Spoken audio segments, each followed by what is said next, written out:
ఓం నమః శివాయ శ్రీమాత్రే నమః. ఈ షార్ట్ వీడియోలో ఎవరికైనా సరే రాజయోగం కలగాలి, అద్భుతంగా ధనం రావాలి, ఈ కలికాలంలో కష్టాల నుంచి బయటపడాలి అంటే కొన్ని పువ్వులు, శక్తివంతమైన పువ్వులు ఉన్నాయి. ఆ పువ్వులు ఏంటో మీకు చెప్తాను. చూడండి, శంకు పువ్వులు. వీటిని అపరాజిత అంటారు. తెలుపు ఉంటుంది, ఎరుపు ఉంటాయి, రకరకాలు ఉంటాయి. ఈ పువ్వులతో ఈ ఉపాయం చేయాలి.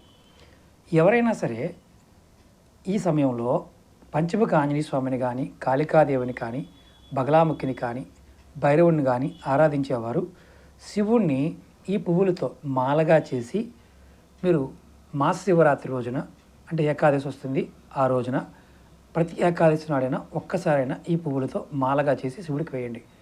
గంగాజలం సమర్పించి గంగాజలంతో పాటు చేయండి. ఖచ్చితంగా పని అవుతుంది. కానీ ఆ సమయంలో పొరపాటును కూడా తాగమాకండి. తాగితే మాత్రం ఫలితం ఉండదు. ఖచ్చితంగా మీకు రాజయోగం కలుగుతుంది. ప్రయత్నం చేయండి.